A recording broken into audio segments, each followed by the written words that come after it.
I'm gonna, well, first of all, I wanted to thank Tim Wallace, who invited me, and also to Margot and Sue Kenyon about for filling in for Tim while he's in transit.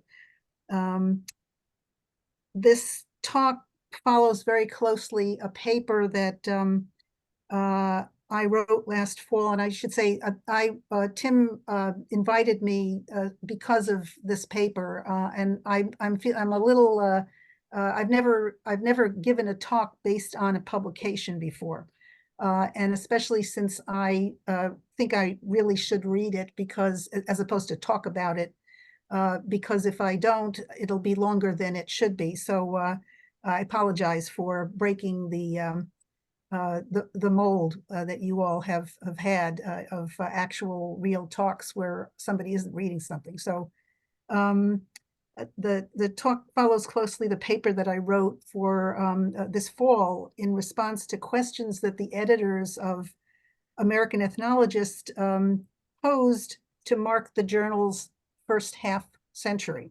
Their question could have been taken as ominous. It was, what good is anthropology? Or what good is anthropology? Or what good is anthropology? If it hadn't been followed by the qualification that they were celebrating 50 years of the American Ethnologist. Contributors approach this challenge diversely, and I don't know how, I mean, I would be interested to know if any of you have read the whole series. There were 25 essays that were published in that particular issue of the American Ethnologist, which just came out in its non-online version very recently. The question was addressed in various ways, probably because when I was writing the paper, I was preparing for my very last spring course that I will ever teach before retirement.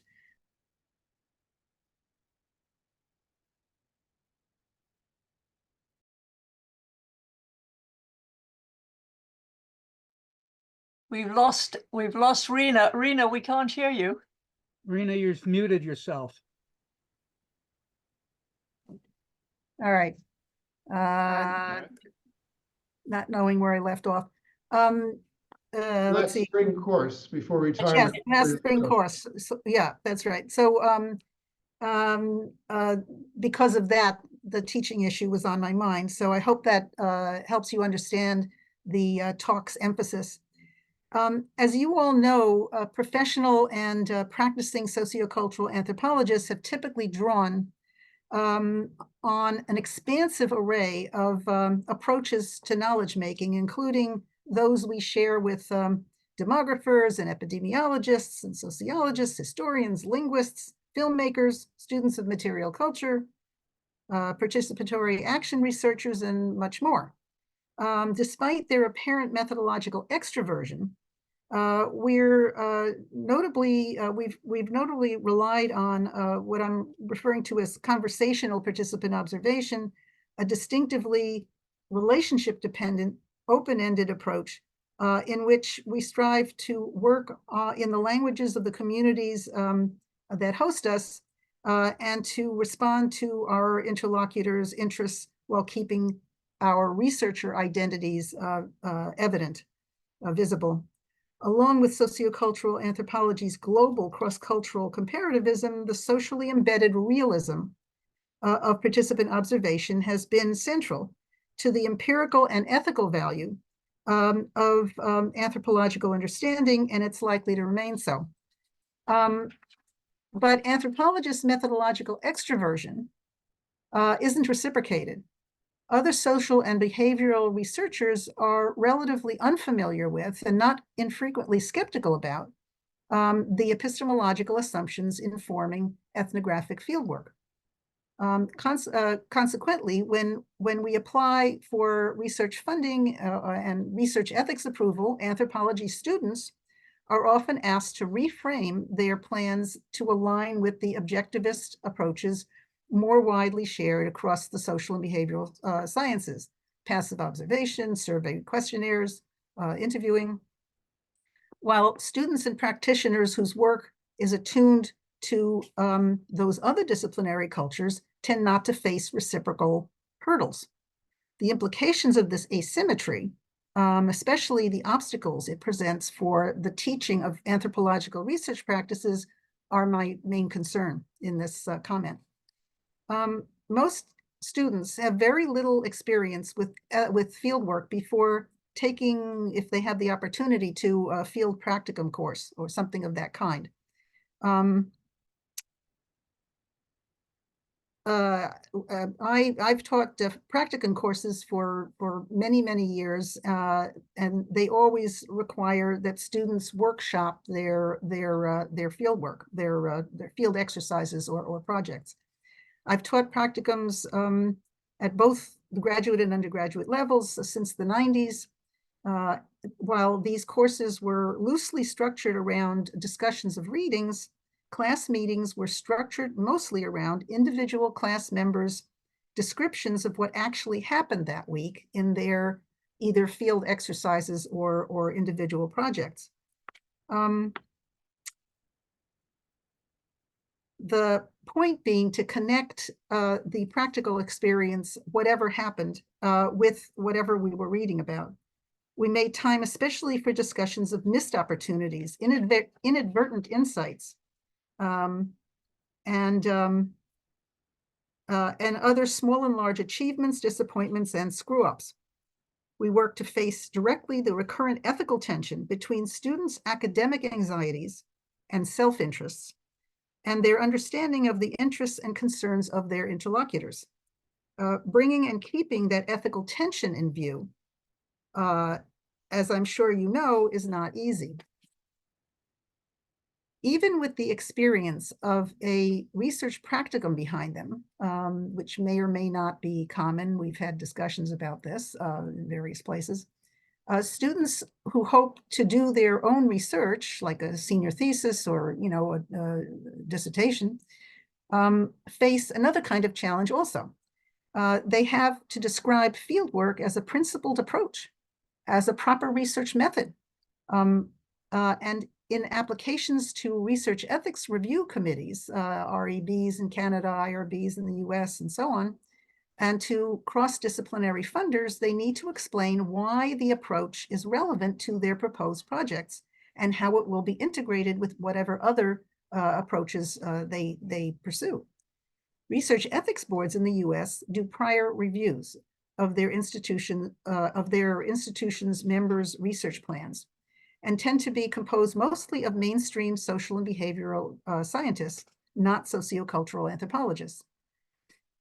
We often underestimate the challenge that students face in shouldering the responsibility of that cross-disciplinary translation and advocacy.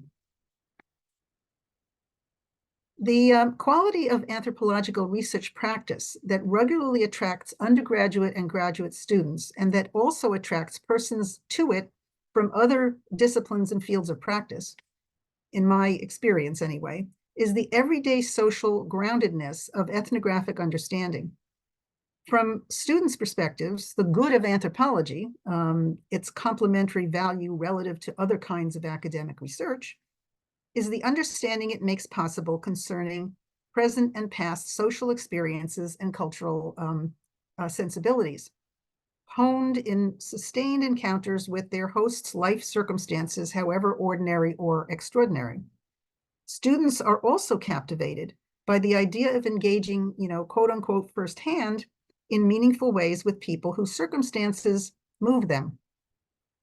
Most of the students that I've encountered are sobered by the responsibility of doing justice in writing or in other media, in acts of service and collaboration, to the insights those experiences made possible for them. Being with people, wherever they actually are, and cultivating an openness to one's host's concerns, ways of talking, and ways of being together, have been longstanding anthropological values. And I cite Evans Pritchard, whose introduction to, who's one of his appendices to Witchcraft, Oracles, and Magic is a wonderful methodological account that is frequently misread, I think. These realist values are nevertheless difficult to justify from a conventional, I call it objectivist, social behavioral science research perspective. Realist and objectivist stances on proper research are, in several important respects, antithetical to one another. Dominant styles of social and behavioral science research have been and continue to be all about controlling for the indeterminacies of everyday life. They're explicitly strategic simulations of reality, as one of the psychological writers about these methods call them. They're about domesticating the hurly-burly actualities of life by constructing special purpose research spaces designed, for example, for survey interviewing or running experiments that approximate observation under controlled research conditions in the interest of systematic hypothesis testing. They're designed to produce replicable, usually quantitative and usually statistical findings.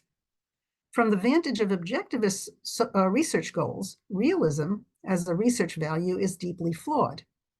To make matters worse, an objectivist logic of research informs the basic protocols of government research ethics oversight in the US, Canada, the EU, Australia, and elsewhere. This is a challenge for all field researchers. This realism or reproducibility tension weighs especially heavily on students. All students have to rework their initial interests as researchable questions that can be addressed using theories and methods that their instructors have been at pains to teach. Anthropology students, however, must do more than convince their academic advisors and teachers that they understand how to apply what was taught in their anthropology courses in making sense of what lies beyond the classroom.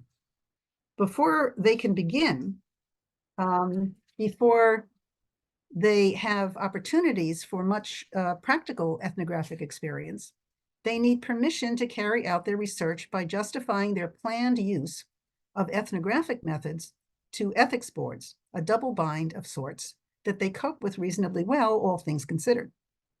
While senior anthropologists may understand the complexity and stakes implied in the originally American Ethnologist question about the good or value of anthropology, students come or return to anthropology because its value appears fairly clear to them, in my experience.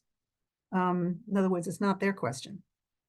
Its scope is as diversely global as its students, its content stunningly varied, its attention to the politics of value and values is striking, so striking that many leave school convinced that anthropology is in some sense a calling, taking that sense with them into their postgraduate work and postgraduate identities and activisms.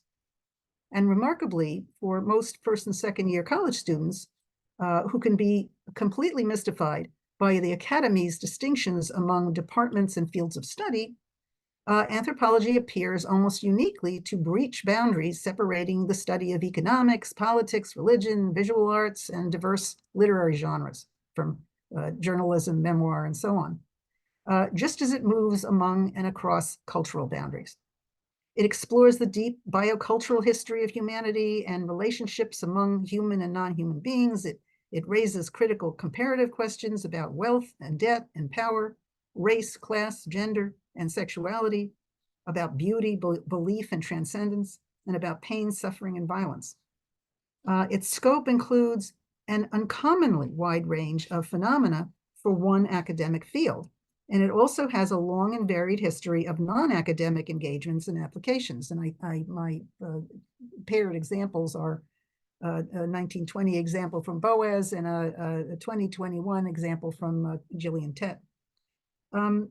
Anthropology's broad substantive interests underlie the frequent claim that it is interdisciplinary. But practitioners of many fields explore and collaborate widely across their specialisms, and anthropology is itself disciplined. What holds it together and gives its realism a distinctive edge becomes clearer if one views anthropological fieldwork comparatively, bearing in mind its disciplinary neighbors. So then I'm focusing on the how, the how of anthropology. I've been arguing that sociocultural anthropology's value and also its vulnerability is its identification with a distinctive style of inquiry.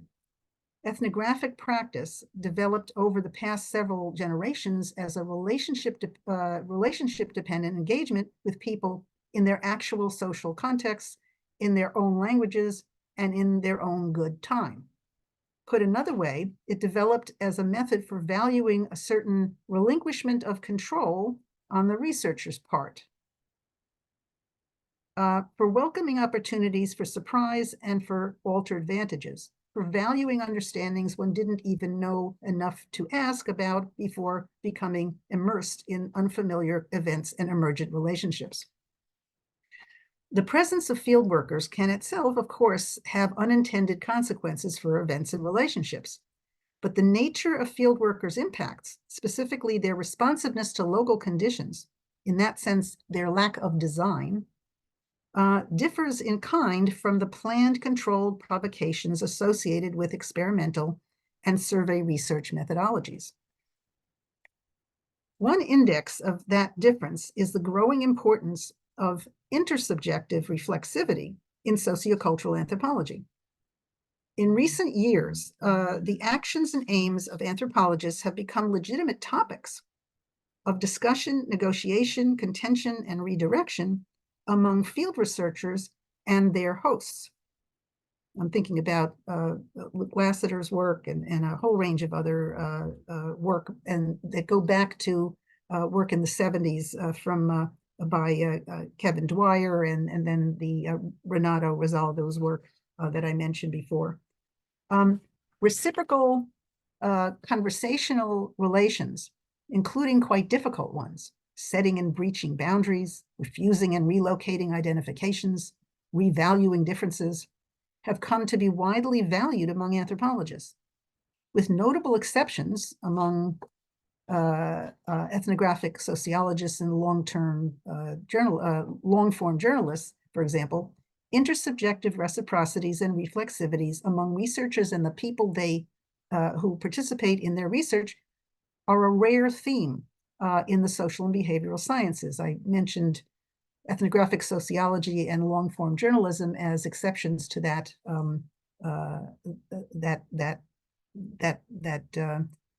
resistance, let's say.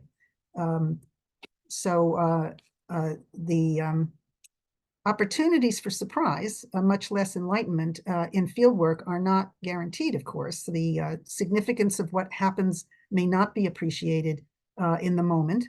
In noteworthiness, its noteworthiness becomes apparent frequently only after the fact. For ethnographers, as for journalists and several other professions, habits of record keeping in diverse media, but notably writing and reviewing field notes, are important conditions for developing that attentiveness and capacity for recognition, seeing things, recognizing things that one hadn't planned to pay attention to. Those capacities, at least, can be taught and learned. In ethnographic fieldwork, the space of research, of observation and participation isn't generally understood either by researchers or their interlocutors as controlled by the researcher. That lack of researcher control, together with the unsettlement it engenders, isn't a contingent feature of ethnographic practice.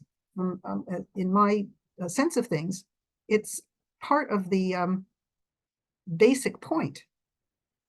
The intersubjective complexity of that practice is clear in depictions of ethnographic discovery in anthropology's vast literature on fieldwork narratives, some embedded in longer ethnographic works. I mentioned Evans Pritchard before. I'm thinking of Zora Neale Hurston.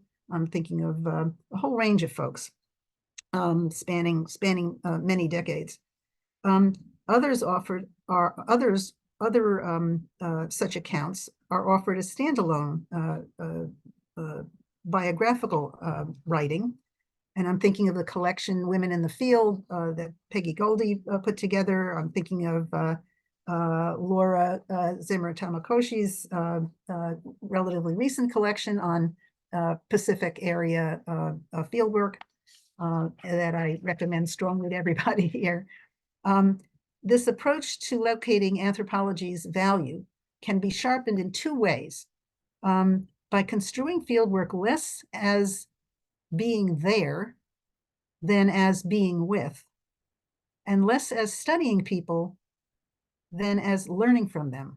And I want to focus on both of these points next.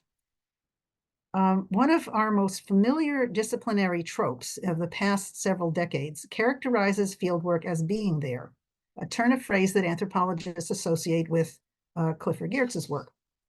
That otherwise valuable turn of phrase is unfortunate, however, insofar as it has deflected attention from the sociable quality of the activity to which it refers.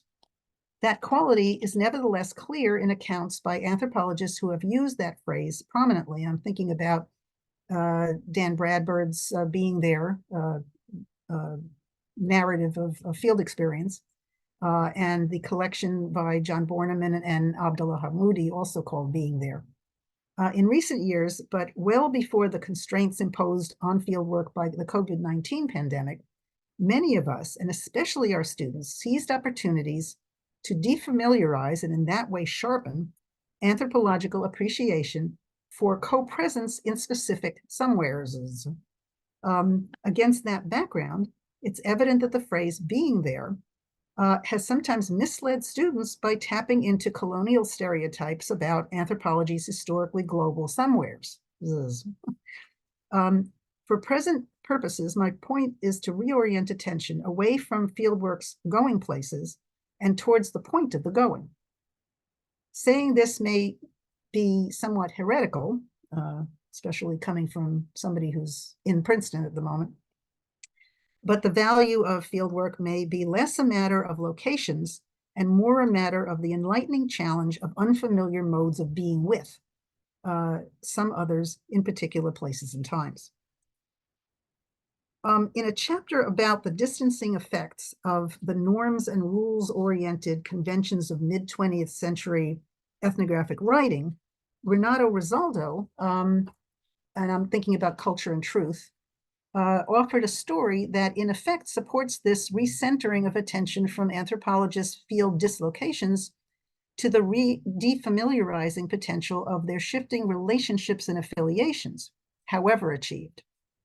So the example, Rosaldo, who had lost his anthropologist wife, Shelley, some time before in a tragic fieldwork accident, describes how he visited his new prospective in-laws' lakeside cottage for an emotionally somewhat awkward 2-week stay, during which he found himself reflecting on his soon-to-be relatives' customary modes of being together. And he quotes, this is a quote, the daily family breakfast started turning, in my mind, into a ritual described in the distanced, normalizing mode of classic ethnography.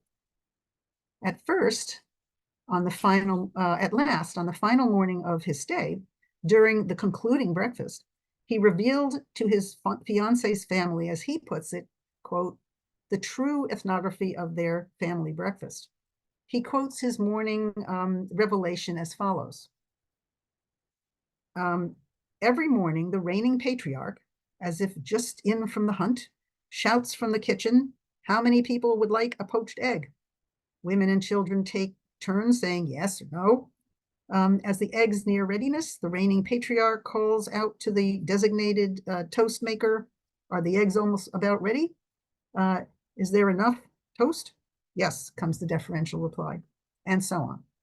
Rosaldo explains that this, quote, deliberate ethnographic caricature contained an analysis that offered my potential in-laws a measure of insight into how their family breakfast routines, by then approaching empty ritual, embodied increasingly archaic familial relations of gender and hierarchy.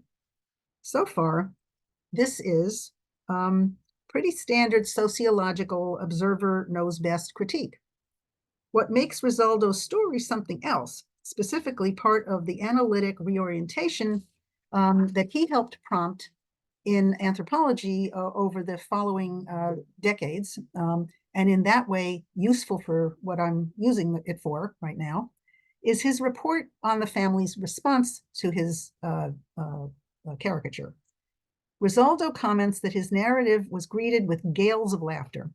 Instead of taking his account literally, he writes, they told him that its objectifications made certain patterns of behavior stand out in stark relief, the better to change them, unquote. But he also acknowledges what they already knew in practice. As he put it, his story was consistent with, quote, their family practices of taking pleasure in witty, teasing banter laced with loving malice.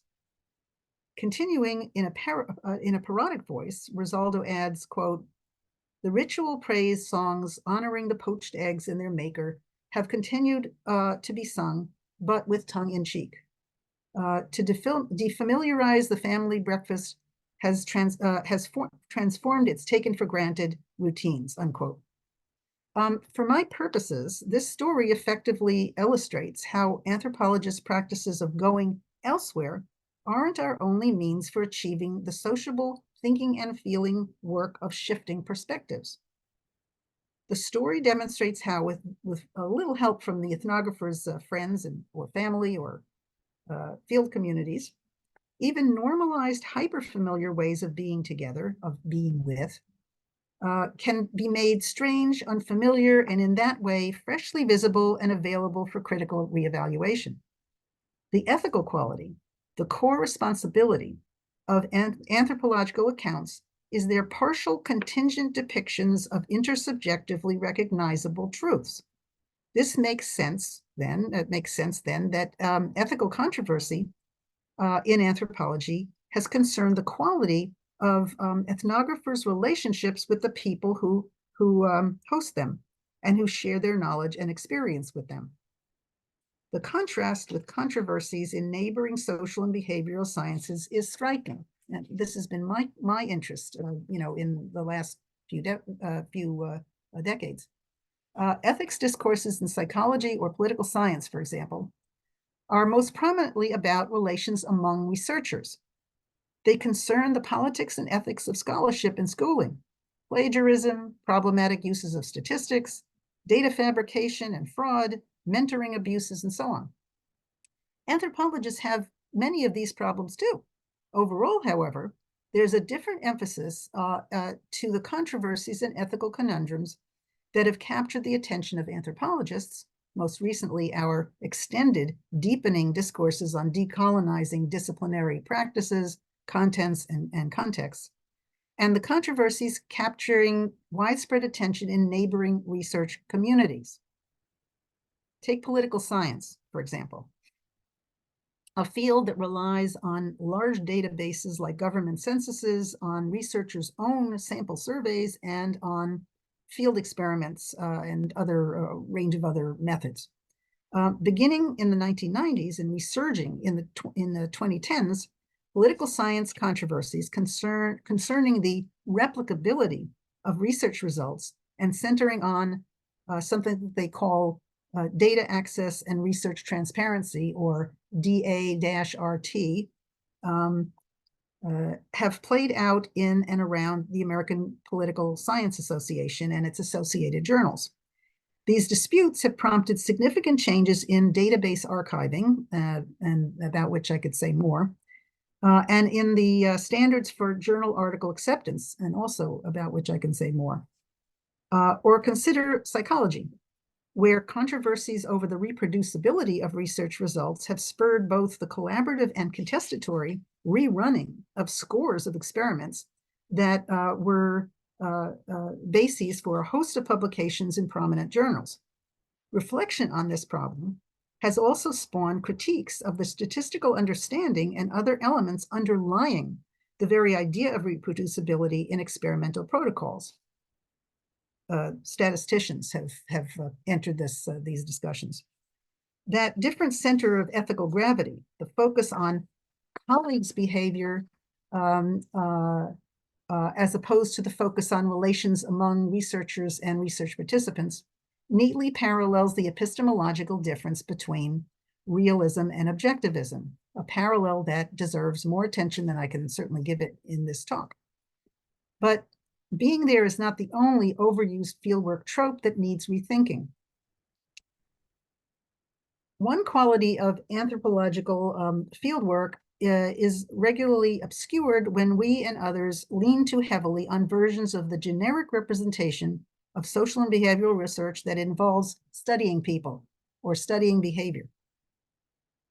In recent years, particularly, students in my classes have employed those phrases with ethical political qualms, if not outright distaste, on account of their objectifying connotations. Very few of us want to be studied. And very few of my students are okay with being on the other side of that apparently one-way objectification. Anthropologists still use these idioms routinely. Yet, as generations of field memoirs have suggested, almost also as routinely, anthropologists and their interlocutors construe fieldwork in reciprocally agentive teaching and learning terms. Quite simply, anthropologists learn from their interlocutors. They describe how, anthropologists describe how their field hosts have situated themselves as teachers, guides, elders, and experts. You can come, there are more references that you I'm sure have used. They also acknowledge learning from innumerable, more or less fleeting encounters with administrators, archivists, technicians, taxi drivers, tourists, shopkeepers, and others they meet by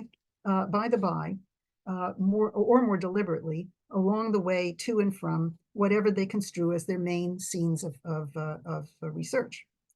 In the decades I've spent teaching field practice, learning from has been perhaps the single most reassuring, even liberating role reorientation that students report experiencing.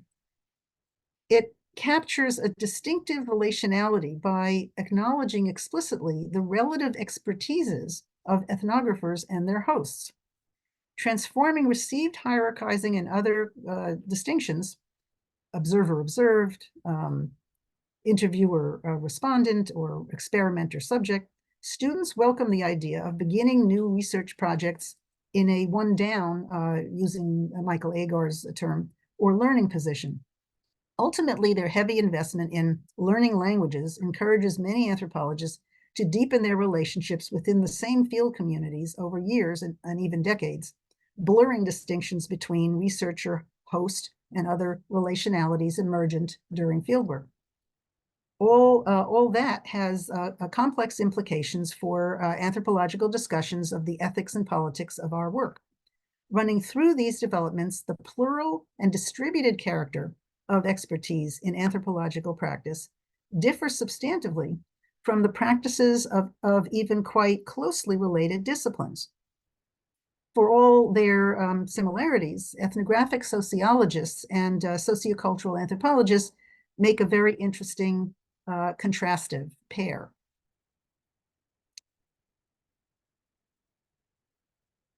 I'm then arguing for what I'm calling a reflexive comparativism. Despite being professionally attentive or to cultural boundaries, anthropologists are remarkably uneven in their attention to the position of their own discipline and its knowledge practices as both marginalized and central to the transformations of 21st century academic life. For our students' sakes, we need to more clearly and unambivalently make sense of anthropologists' encounters with different knowledges, formal and otherwise, en route to and from fieldwork. We need to recognize the cultural politics of disciplinarity, particularly as a background condition for some of our students, and indeed our own, recurrent problems entering cross-disciplinary contexts like research ethics board reviews, cross-disciplinary funding research evaluations, and interactions with other gatekeepers. And we have one of the preeminent students of this dynamic with us today, Don Brenes. Our students need help, especially when they seek approval from agencies like the U.S. National Science Foundation that are inclined to support practitioners from fields like psychology that privilege objectivist methodologies. Facing the constraints of these reviewing contexts without losing our realist ethnographic souls, requires confronting the hierarchizing assumptions that about expertise typical in academic settings. The last few times I taught a field practicum, works written by scholars representing activist and minoritized communities were especially productive for enabling students to think about and beyond some of the themes I've raised in this talk.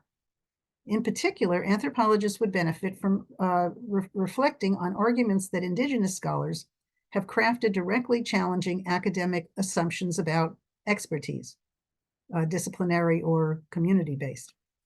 Something like the decentered, pluralized idea of expertises that I've gestured towards in this talk had a prominent place a few years ago in a premier center of mainstream research formalization, thanks to the intervention of Sparrow Manson, Pembina Chipwa, Distinguished Professor in Colorado Trust Chair in American Indian Health and Director of the Colorado School of Public Health Centers for American Indian and Alaskan Native Health.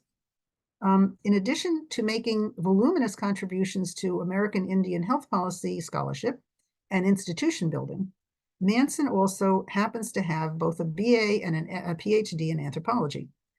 He was the opening speaker in an August 2021 virtual workshop called Supporting Ethical Research Involving American Indian Alaska Native Populations, organized by the Office of Human Research Protections, the central IRB office, so to speak. Manson organized his presentation around a contrast between political, organizational, and cultural approaches to the ethics of health policy research taken by tribal actors on the one hand, and by university researchers and government and other research sponsors on the other hand. And I should say, I bumbled across this Manson's contribution and haven't actually looked further into I don't know him, in other words, and I haven't been in the same kinds of social settings when he was there. I did talk to a number of students who track these kinds of things, so I know a little bit about the background. While his explicit focus was to identify factors that, quote, complicate the search for common ground around tribal sovereignty and control, overall the differences Manson outlined in this rhetorical context parallel those I've used to distinguish anthropology's intersubjective, conversational, fieldwork-based approach to knowledge making as against objectivist social behavioral science approaches. For example, Manson associated, quote, universities and federal government organizationally with decision-making processes emphasizing, quote, efficiency, replicability, and written documentation, unquote. In contrast to those who employ classically objectivist organizational practices, Manson associated tribal organization with what he called horizontal, precedent-oriented, and consensual, unquote, decision-making, and with oral record-keeping benchmarked by key events, and with authority, quote, rooted in collective competence. Culturally, Manson argued that what he referred to as the non-tribal world tends to value elements of bureaucratic rationality that he tags to privacy and anonymity, goal-directed problem solving, and the perception of time as a commodity limited and to be managed. In contrast, he suggested that quote, tribal communities tend to be sociocentric, seek cooperation, de-emphasize conflict, and encourage, quote, shared principles. When Manson noted in his remarks during the Office of Human Research Protections workshop that tribal communities value being, quote, cautious, deliberate, and patient, unquote, that they presume that events unfold in relational time, unquote, he evokes a theme that recurs in anthropologists' references to the slowness of field research, which, being relationship dependent, resists being rushed by forces exogenous to the relation. So concluding, anthropology's comparativism, its capacity to make sense of engaged difference, adds a distinctive critical element to arguments like Manson's that are centered in community and network committed work. For generations, anthropological knowledge making has involved productively unsettled movements between and across disciplinary, linguistic, and cultural boundaries. So at the risk of concluding on a too rosy note, related movements pointed towards in Rosaldo's story, for example, may enable communities to see themselves relative to others and develop crucial conceptual resources for engaging one another. Still, the 50th anniversary issue for which I originally wrote this, issue of American Ethnologist, together with other recent issues of AE and its sibling journals, have made clear that our disciplinary resources need serious renovation to meet and welcome 21st century challenges, interests, and practitioners. My hope here has been to focus attention on anthropology's position within a wider disciplinary landscape in the interest of better preparing our students to engage in cross and extradisciplinary spaces. So that's it. Thank you very much, Rena. We now have a time when we can have some question and discussion.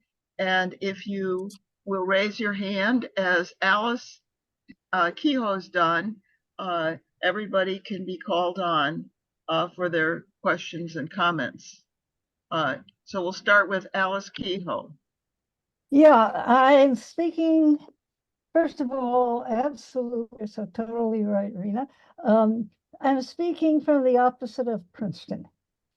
From being employed at a Jesuit, Catholic, conservative, Midwestern, flyover country university, because I was never even given an opportunity to come and be interviewed by any research university during the 80s and 90s, when I really was trying to get out of that conservative Catholic place and was free to move. And not a single of the half dozen or more universities advertised positions I applied to would consider me.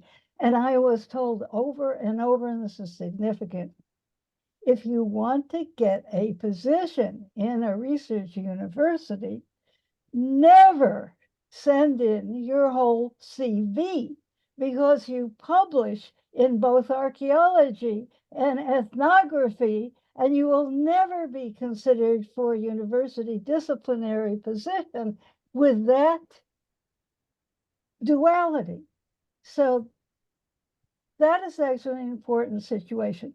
Well, the result was that, as I have always identified basically as an American archaeologist who was forced by Harvard, which is now the most horrible place in the world, to keep up with Claudine Gay's situation. At any rate, I was forced, as you read in my memoir, to not do archaeology, but to do ethnography for a dissertation, because otherwise people would think my husband wrote it for me. So those were the bad old days, but the conservative position has continued. But as a result of my experiences, I have spent decades researching philosophy of science, related anthropology and archaeology, as I published in 1998 in Land of Prehistory, and continuing to my present Truth and Power in American Archaeology, which is in production at University of Nebraska Press. Will be out for the next AAA meeting. And thus I have researched and am very familiar with a number of points that Rena has raised. And one of them that's very significant, particularly when you mention NSF, is that the NSF science is a deliberate strategy of the United States Cold War. And of course, it's been revitalized by the present situation, Second Cold War. And the whole purpose of NSF was deliberately to push funding into the STEM sciences, which will develop military technology that will keep the United States the imperial major power on the globe. There's no ifs or buts about this. Philosophers and historians of science have documented this in detail, including our own David Price. So that's a very important foundation to the problems that Rena has very well explained. Why everything has to be in the physical sciences version of science, which leads me to my next point, which is there is a major difference between the physical sciences, the STEM sciences, which are laboratory-based and which test hypotheses by laboratory manipulation, and the historical sciences, so-called, which include anthropology, even contemporary ongoing fieldwork, comes under historical sciences, which the fundamental difference is in the historical sciences, your data are literally givens. They lie there in the ground if you're an archaeologist. They are part of your ongoing relationships, interpersonal life with fieldwork situations. You are there to see, listen, take data that are out there. You cannot manipulate them. You cannot make a hypothesis and test it by manipulating anything, because it is the most unethical thing anybody can do. This is so fundamental a difference between what NSF funds and molds all the sciences to conform to, and the reality of our work, which comes within the historical sciences if you want to research it. I would have thought that Peter Novick's That Noble Dream, Objectivity in American History, 1987, would have put an end to any idea that there was objectivity in the social behavioral sciences. But Peter Novick died and doesn't seem to have made the difference that it should.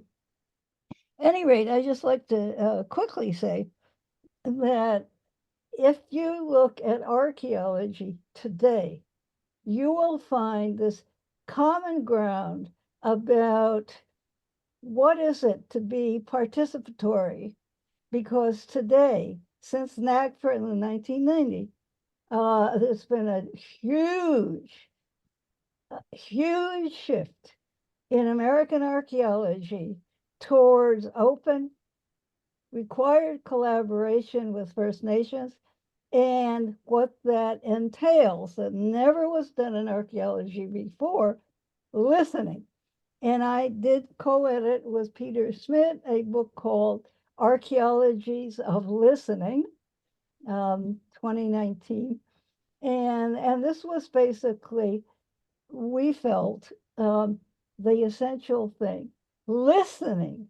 And you cannot conform in any way to the standard NSF Cold War oriented STEM kind of science and listen. Listening is humbly, a matter of fact, technically philosophy, epistemic humility. That's a great phrase, epistemic humility. And I can give you the philosophy of science essay about epistemic humility, which is what the historical sciences, which anthropology is really included in. And also, if you email me, I can send you the chapter in my book in production about what is the historical science and how does it contrast. So thank you. thank you. That was great. I'm sorry. No, go ahead. I don't know if anybody can hear me. Go ahead, Rena, and then Yeah. we'll have Marjorie next, and then Claire Cassidy after that. So please continue, Rena. Okay, I'm not going to comment about everybody who says something, but Okay. I did want to follow up on Alice's points, a couple of points. Thank you for all of for going on about NSF, and in particular the point you're making about the given nature of historical and anthropological data. It's there to be not discovered but uncovered, and then there are Yeah. very powerful ethical strictures against messing around with those things. That's a really important point, and it's a very, very, very different from what experiments are all about. But there's so much more that one can say about that. I'm not going to say too much more about that. Thank you for the archaeology of listening reference also. I really appreciate it. So, Marjorie, do you have a comment or a question? Oh, Hello, I'm unmuted. I have a question. I just really wanted a clarification and maybe a little bit more elaboration on the Gillian Tett reference to valuing relinquishing of control. I don't know that I was using her as an example of relinquishing control necessarily. It was I was pairing her up with Boaz in the 1920s, and maybe overly neatly, her book from 2021 on public engagement, and I was making a comment about anthropologies. Among the many things that anthropologists in their extroversion do is engaging public discourse. That's the point that I was trying to make with that. So. thank you. Claire Cassidy? Okay, hi, glad to be here. And Rena, I loved your talk. It's going around in my head with lots and lots of questions, but I won't give them all. We started this talk with IBS, serving on IBS committees. Long ago, I realized NIH that I was the GOAT, which meant they had to put somebody like an anthropologist on the committee, but whatever I identified as the more creative research was always given the number 10, meaning worthless. So I dropped out of that. Now, I'm actually a human biologist, not an ethnographer. And I'm writing a book comparing different medical systems. Biomedicine is one of those systems. So I thought I would add a little positivity. I am struggling to write an essay on evidence-based medicine versus evidence-informed medicine. These are categories that may or may not be familiar to you. They are painfully familiar to me. So the difference is that evidence-based is entirely based in reductionistic science, the things you've been talking about, clinical trials, RCTs, laboratory studies, and so forth. And they are highly unresponsive to cultural issues, or as they prefer to talk about it, things like people issues and patient-centeredness. And patient-centered concept is what biomedicine is using to try and get some kind of a sensitivity to living people into their ordinary practice. So it's a huge struggle to write a chapter on biomedicine, I have to tell you. And I finally solved my problem by dividing it into two parts. So I talk about conventional biomedicine, which follows the things that you've been complaining about, everybody complains about, and in what I call an emerging strand. The emerging strand is the one that says there's something wrong with evidence-based medicine. We don't actually use RCTs and meta-analyses when we're seeing patients. Actually, we use our knowledge and our observation skills. And would you believe one of the most rapidly growing efforts in biomedical schools is to teach compassion? I'm absolutely literal when I say that. They're teaching compassion. And it's because people have realized that when you go into those schools that treat everything as objective, until you meet a patient, mind you, and the students who originally went in with big hearts and eagerness to be with people and to help people, and all of that, you know about that. Well, they lose the urge. And in fact, there's a huge suicide rate among biomedical students and biomedical practitioners, especially psychiatrists, who supposedly are caring for people as people, but in fact, they're not. They're giving drugs, just like the others. So I'm not trying to be cynical. I'm actually trying to be analytical and just tell you that evidence-informed medicine is saying, wait a minute, the RCT is really not very useful in the clinic. We need to pay attention to experience and to what patients tell us. And I found a wonderful, I won't give it to you, a quote yesterday in which someone actually listed the sources of information that are needed to do evidence-informed medicine. Amazing, because they said all this ethnographic stuff would, the reason I got into this and the reason I'm writing a paper that will eventually soon appear in comparative medicine, or what they call complementary medicine, journal, is because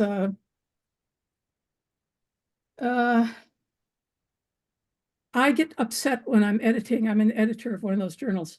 I get upset when I'm editing and people never come up with an answer. They aren't doing real science. They're just doing, let's follow the rules and we'll only look at RCTs. So I'm not exaggerating. They may pull out of the data with some electronic method 4,000 articles on something like diabetes patient care. I'm pulling that out of my hat too. They find 4,000 articles, they go through them, and since they will only look at RCTs and meta-analysis, they wind up with 36 articles that are worthwhile. So the others, subtract 36 from 4,000, I'll let you do that. What is all that other information that they're throwing away? Now, the point is, and the evidence-informed medicine is they want you to not throw it away anymore. In other words, there's a possibility here of cross communication between the people who are doing qualitative and quantitative work, the people who are actually working with human beings, and the ones who are forming these rigid research categories. And so I'm waiting to see what will happen, but I will just tell you that there is some good news. There is some expansion occurring beyond the objective that you were talking about. I feel it is. I hope I'm right, but let's wait 50 years. I won't know. We won't know, but that's okay. I'm done. Thanks. Dan Jorgensen, you're next. Thank you. I've enjoyed this. Let me lower my hand while I'm talking and raise my voice. So I'm up in Canada, and our institutional funding situation is a bit different. And anthropology generally gets funded through the Social Sciences and Humanities Research Council. And so we don't have to deal with physicists and mathematicians and chemists and stuff like that. The big bogeymen on our side are the psychologists, sociologists, and economists, who are all science wannabes, right?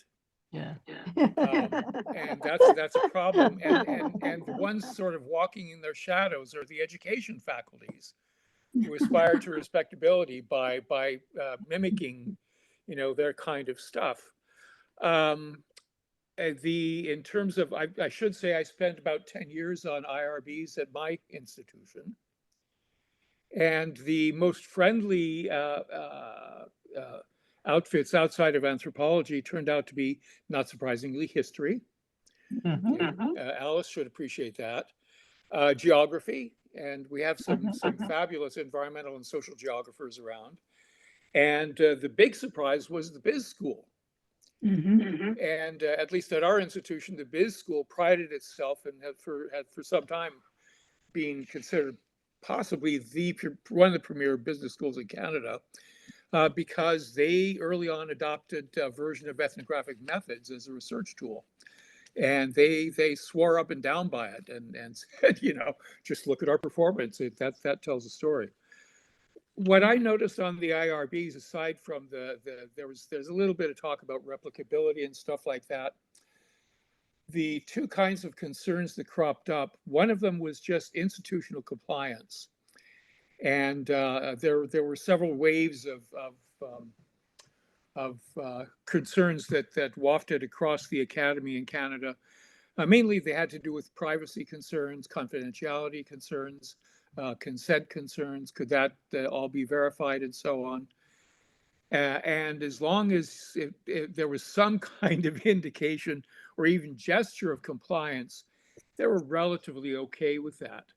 What was more difficult, and it developed as a fairly clear pattern after a while, is that there was still the backwash of this scientific approach to things, and it was to neutralize the time dimension.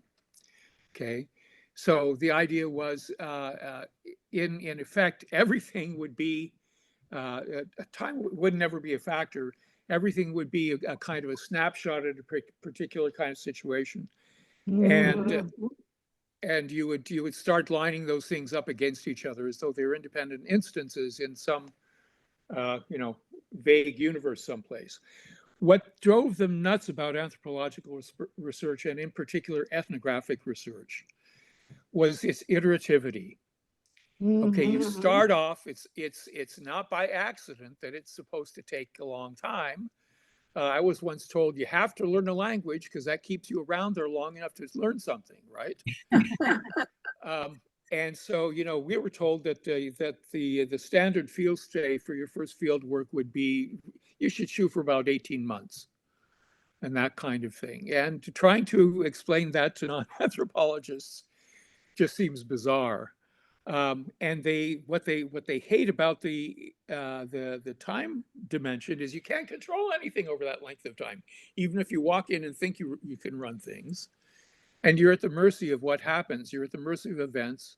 You're at the mercy of your relationships with people. And of course, it's how you learn stuff. And there's a whole bunch kind of sub-genre in anthropology about serendipity, finding out things by accident, which is you have to expose yourself to accident. And that's what fieldwork does to you.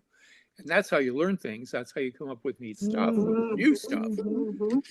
And there's feedback. The part about the iterative thing is not simply it's protracted in terms of time, but what happens when you ask Joe about what Charlie was doing on day 2 ends up being modified when you hear about what Charlie has to say about that on day 8, right?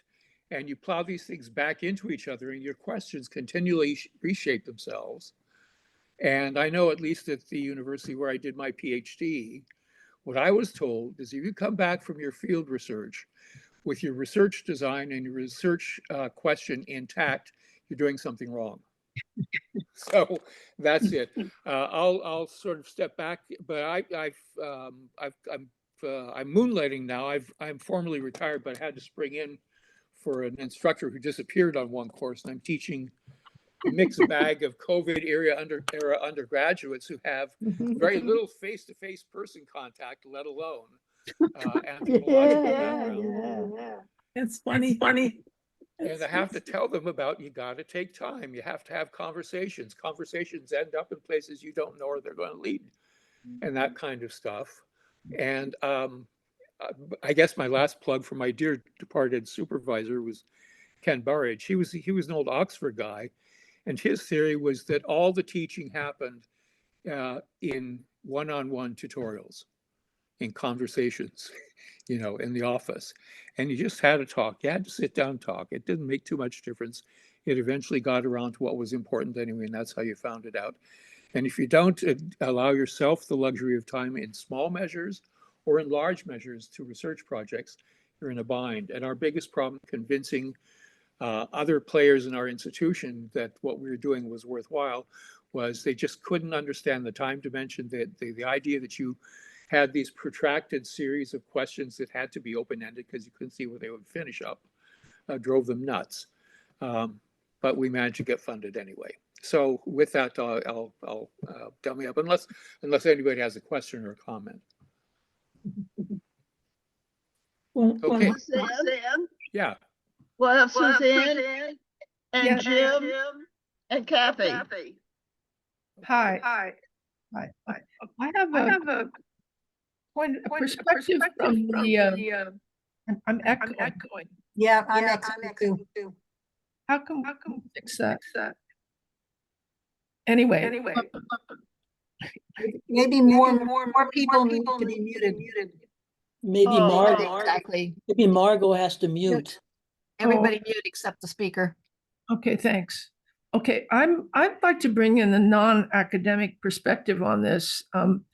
After teaching, I'll just give you a quick little background. After teaching for 10 years and doing a lot of research in southern India, I left academia and I went into practicing in applied anthropology, and I worked quite a lot in Bangladesh and sort of stayed near South Asia because that was where I had the cultural background and I felt comfortable working there. Okay, I worked quite a lot on program evaluation for international aid agencies like CARE and UNICEF and World Health, doing assessments of the effectiveness of their programs. And I had a little team and we were really quite effective. One of my team members had a master's in anthropology and another one was, they had other master's degrees, but we really got very busy and we went all over Bangladesh doing a lot of really big deal evaluation studies. Then I got a very interesting job at UNICEF for 3 months, introducing qualitative methods into their program monitoring system. So I actually had to read the sociology literature to get a lot of good ideas because the sociologists are better at labeling and describing what they do. So I recommended focus groups and several other rapid appraisal, in-depth kind of queries. And UNICEF has picked this up big time and really using it a lot. So this makes me feel like our basic approach is very, very useful. However, like everyone else in academia, I encountered the interdisciplinary conflicts. I was working a lot with engineers because I worked quite a lot on water resources issues and engineers, and they're very unappreciative, we could say, of in-depth qualitative information, even though they needed it and they used it. But they sort of thought, well, anybody could do this. This is really simple. And anyway, I'm just sort of interested in, I loved your talk, Rena. I'd like to know, one other thing I want to mention is that over the years, I've been very disappointed and unhappy that academic colleagues were completely uninterested, with very few exceptions, very uninterested in practicing or applied work. And they just didn't, I mean, they just hardly wanted to, they weren't at least the least bit curious about what I was doing. I mean, I moved to LA, I tried to get to know the people at UCLA and USC, and I was hoping I would have gotten a research associate job position, but nobody was, I mean, it was just kind of indifferent. I've thought a lot about the insularity of the academic setting and what a shame it is that anthropologists haven't persuaded the world like the sociologists and economists have persuaded the world that they're useful. We haven't done that. And somebody like me, I was very isolated in the applied work and I was very isolated from academia. I'm not crying. I did very well. I had a very happy, interesting career experience. But I want to know from Rena, like, have you in any way extended your thinking to the something other than the intellectual research methodology sphere and encourage your students to actually, I mean, they're not all going to be professors, encourage them to go do other things, use these skills in other settings, which I found was quite possible. You could be very effective in a whole lot of different settings because of our interdisciplinarity and our holistic thinking and everything. But I don't find academics are really exploring this to a satisfactory degree. Okay, I'm done. I can comment on that if, is that okay? Yes, of course. Okay, all right. Thanks for that. I maybe have been a little bit more proactive than some of my colleagues, but I don't think it's all that in getting graduate students to do things other than jobs in universities. Our students get jobs, maybe more easily because of the Princeton thing than some other folks do. But a really large number of my students and then, other colleagues, graduate students, are doing all kinds of non-academic work. I mean, in particular, tech, Microsoft and Netflix. I mean, all sorts of places are hiring anthropologists. So there's that side. We've always been advocating graduate students to not just think about academic jobs. That goes without saying. But the other thing is that, one of the things that I have taught continuously since the beginning has been economic anthropology. And one of the things that is a very clear trend in market research has been away from social psychology, which used to be the main go-to, if you're looking for somebody to lead your teams to figure out what it is people want, if you're doing market research. Used to be social psychology. I think market research has gone all in to ethnography. I mean, I've started to realize this when if I'm tracking, bibliography references and so on, and I end up in the Journal of Market Research regularly. This started happening, absolutely started happening in the 2000s. But if I can track it backwards, also, the point is that market researchers have realized that if you want to know why people want what they want, or what is it that people want, you need actually to be with people where they are, et cetera. In other words, our basic approach. And the other thing is that there are anthropologists like Pat Sunderland and a whole range of folks who have started anthropologists who have started market research. Small businesses, and they maintain not just the methodology but also theory. In other words, it's not just a method; it's also frames of reference about social systems and cultural systems, and what is meaning all about. Linguistic, heavy use of linguistic sophistication around the meanings of things and how people negotiate meanings. So in any case, I'm really I think that the rift, the applied and whatever the opposite of applied is, that rift I think is not as prominent from my perspective as it might otherwise appear. So there's some hope out there. Jim? Yeah.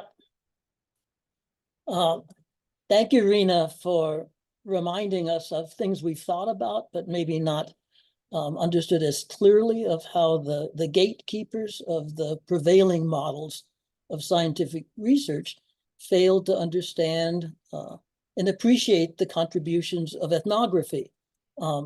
So I have an illustration that I think is quite poignant. It has to do with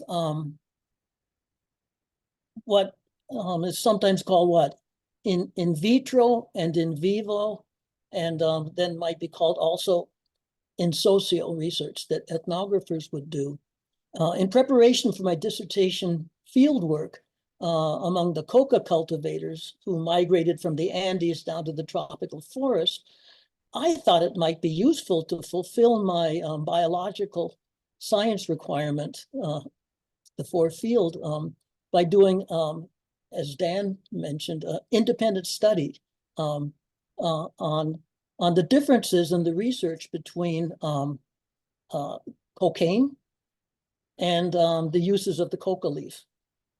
And Ralph Holloway sponsored that. It was so nurturing. And it eventually led to a publication, a chapter in a book on indigenous uses of plants in food, in diet, and in medicine. So it really led to something. But I learned so much from it.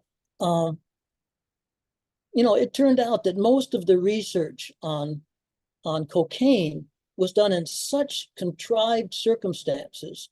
I mean, there are tests done in the petri dish or wherever on the effects of cocaine on nerves, this nerve on themselves, and then the in vivo, in which the results were such things as cats driven to psychosis by repeated injections of cocaine while they're in a cage, which had nothing to do with the kind of research which was hardly existent of studying the use of cocaine in its circumstances up in the Andes, which got to the level of measuring how long it took to get tired while sitting on a stationary bicycle, with a control group that didn't chew the coca leaf and those that did, which is a very good step forward because these people didn't go insane because of it. But it comes so far short of the potentiality of studying the effects of cocaine and then the uses of cocaine. So the Congressional Research Office was doing a study to back up research on the war on drugs. And a fellow graduate student who had finished and was working on a contract to do that research asked what I could contribute. And I did, you know, contribute all of that, but it had no effect. The war on drugs just went after the places that grew the coca leaf with a military force called the Leopardos, who were funded by the US. And their officers would confiscate any leaves they could find and then burn the bushes down. And they were involved in the cocaine trade themselves, not the Bolivian peasants who grew it. So it would have been so much more valuable if they developed the policy on coca leaf growing and how it's used in its own setting, not to even mention the indigenous rights involved. If they'd used such books that went much more deeply than I did, like Kitty Allen, Catherine Allen's The Hold Life Has, that talked about the use of the coca leaf. Yes, it's chewed and it's a mild stimulant, you know, but it's also when you sit down for a coffee break, it's sociability. It's also a light token that can be used as a bill, like for exchanges long before there was a monetary economy, that the coca leaf was used as that kind of unit of exchange and present in every ritual, every ceremony, you know, that it's considered, you know, the archetypal plant is the coca leaf. And so it takes ethnographic research to have that kind of depth, and instead you get that opposite model. Thank you. Kathy? You've had your hand up for a long time. That's okay. I'll just I'll wait till another day to speak. I tend to do this, and so I'll say two things here, which is we have a lot to learn by looking more closely at IRB experiences. And I think one of the things they bring forward is the fact that a lot of the animus is not directed against anthropology per se, because no one knows what it is at colleges, but anthropology becomes the trope or the symbol of a lot of what other disciplines do. When I say the critiques that come from the Indigenous Studies departments and so forth. Another thing that I just want to say, I want to thank Alice for bringing up NAGPRA. I feel like many of the points that have been made recently at many of our talks and some of the defensiveness about critiques of anthropology, and we've all been working with people but these critiques came to the fore I believe very strongly when NAGPRA rolled around. And I think cultural anthropologists would do very well to look at what the other four fields have been doing. In many ways, I feel like I've been ahead of the curve because I worked at a small native serving institution and I did NAGPRA compliance. And so this whole idea of being with and listening to has been what I've been doing for decades, and many of my colleagues who've been working in this area. So I want to thank Dr. Lederman for bringing up many of these topics, and Alice and the rest of you. As usual, I just enjoyed the heck out of listening to this conversation. So thanks. Rena, would you like to have the last word?